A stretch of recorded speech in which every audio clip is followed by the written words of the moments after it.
I hope all you Boston Celtics fans have been celebrating the fact that the Boston Celtics are your 2024 NBA Finals champions. But for me and my job, I got to look ahead to see what the Celtics got to do in this offseason to be sure they can run it back in 2024-25 and hopefully start to raise banner number 19 in TD Garden. That's exactly what I'm going to talk about here on Celtics Today by Chat Sports. Just going to rattle off some of my thoughts that I think Brad Stevens should really capitalize on this offseason ahead of the 2024 NBA regular season. But one more time for the Boston Celtics. If you're glad the Celtics are NBA champions, just like I am, I need you guys to spam 18 in the comment sections, and all the real ones know what 18 stands for. That's banner number 18. That is going to be hung up in the rafters ahead of the 2024 NBA season. So go on ahead, spam that number in the comment section, and let's go ahead and get into my number one off-season plan for the Boston Celtics needs to be extending Jayson Tatum. I feel like it just has to be, especially with what he did in the NBA Finals. I think that Jayson Tatum has finally earned himself a new payday right after his brother in crime, Jaylen Brown, got to be the highest paid player in the NBA. I want to let you guys know a little refresh here of what Tatum will be making in the next couple of years. So he is set to make $34 million in 2025. That's the 2024-25 season. Then you move on to the next year, 26-25. It's going to be $37 million. And then he's set to be an unrestricted free agent in the after the 2026-27 regular season. I think the Celtics have a generational player. I think they have the face of the franchise. I think they need to lock him up alongside Jaylen Brown. But with that being said, if you're going to make an extension for the next 4 or 5 years, it's probably going to be something bigger than Jaylen Brown. So he could become the highest paid player in the offseason if Brad Stevens seeks fit for this to be Jayson Tatum to take over that reign over Jaylen Brown. They could kind of match something similar to Jaylen Brown's contract as well. I mean, the blueprint is right there for the Jays. So overall, my take, yes, you pay the man.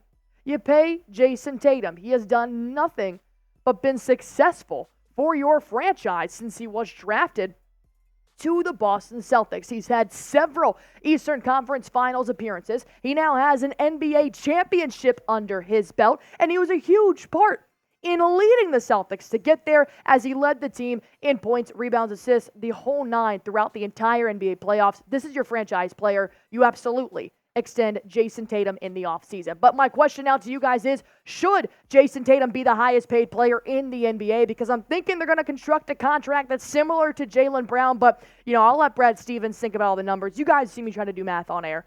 It's disgusting. Comment down below if you guys think Tatum should be the highest paid player in the NBA this offseason. Number 2, I feel like you have to establish Mazzulla as Boston's future. I think what he has done in the past 2 years, and let me tell you, I had my doubts. You guys can pull up credits of me and videos on Celtics Today by Chat Sports. I don't know if Mazzulla's the guy for like half the season, but I stand corrected. And boy, am I glad that I am. I think Brad Stevens needs to also look at the future of Boston. And I think that starts with Joe Mazzulla. Why? Because the Celtics organization respects Joe Mazzulla. He's got some funky way of coaching, man. He shows UFC fights, UFC players getting choked out and showing the Celtics how to stay calm even though they're getting choked out or they're dying or they're being beat on the court. I mean, it's crazy what he does. He shows animals out in the wild chasing their prey, but it obviously works. I think Joe Mazzulla, although, has just completely coached his ass off in the NBA Finals, in the NBA playoffs, in whatever fashion you want to talk about it, even when they had the best record in the NBA season. And yes, you can talk about how great the roster was, but you got to have a good leader on that roster, and that's Joe Mazzulla. It wasn't his team last year. It was Udoka's. This was his team this year, and look at what he did. 2 dominant seasons as a head coach so far, with this one ending in an NBA championship, last year ending in a Game 7 Eastern Conference Finals appearance. Wasn't how they wanted to end it, but I do think Joe Mazzulla has officially proven that he can lead the Boston Celtics for years to come. That does take me into my number 3 off-season perfect plan here. Derrick White, big payday coming. That's a pretty interesting question because I do think that Derrick White is going to seek an extension, as he should. I think he has elevated his play to a next level. Maybe it was the haircut. Maybe he worked hard on the offseason. I don't know. But Derrick White has become a hot commodity that the Boston Celtics do not want to lose. I thought it was interesting when they offered Drew Holiday that extension before dealing with Derrick White, so I don't know what the salary is going to look like in order to offer Derrick White a contract extension, but you do have to keep the 5 together. That is my number one take. You already have got Derrick White for a little while here, but you've got to keep the core 5 together as long as you possibly can. That includes Tatum, Brown, Jrue Holiday, Derrick White, and Kristaps Porzingis.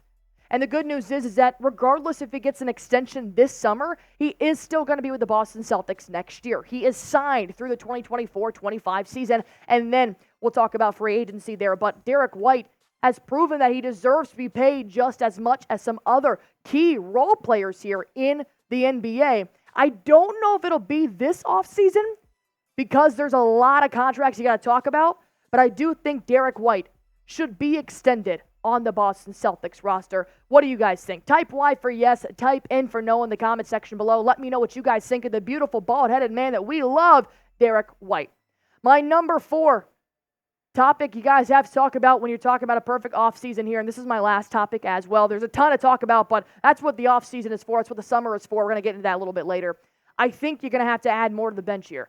Not only did Peyton Pritchard and Sam Hauser just absolutely thrive off the bench in the NBA Finals, Xavier Tillman did as well. We didn't see Luke Kornet as much, even though Shea Brissett had his time to shine in the NBA Eastern Conference Finals. There were several players that proved they had the skill set to stick with the rosters moving forward, but there are also 7 free agents pending in this offseason coming up here, and that does include Svi Mykhailiuk, Sam Hauser, Luke Kornet, Xavier Tillman. I think Tillman has actually notched his name there in the future rosters for the Boston Celtics with what he did in the NBA Finals, stepping up when Porzingis, especially in Game 3 when Porzingis did not play and Tillman was +9 in 11 minutes. I mean, you could truly see he's got a future here as a role player for the rest of his career.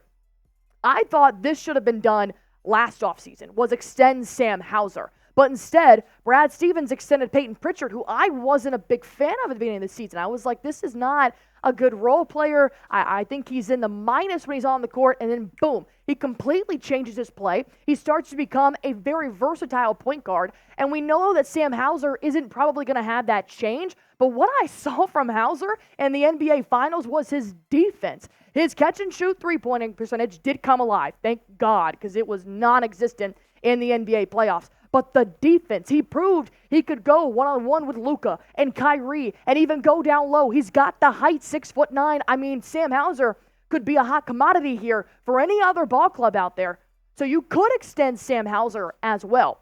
I'm not sure if the Boston Celtics will re-sign Luke Kornet. This is going to be a really odd conversation to have in the summer. It's going to depend on Al Horford and Porzingis and how much depth you need at that center position. But I could see them letting Luke Kornet walk in free agency. I don't want them to. I think he's a great locker room guy as well. And plus, there aren't as many great bigs out there on free agency that I think the Celtics would be able to afford, along with all the other paydays they're going to have. So that'll be something to watch here in this offseason, is whether or not they're going to sign Luke Kornet here as he does enter free agency. But I want you guys to go ahead and be Brad Stevens here for a second. It's very hard to do. I mean, this guy is a wizard when it comes to managing a basketball team.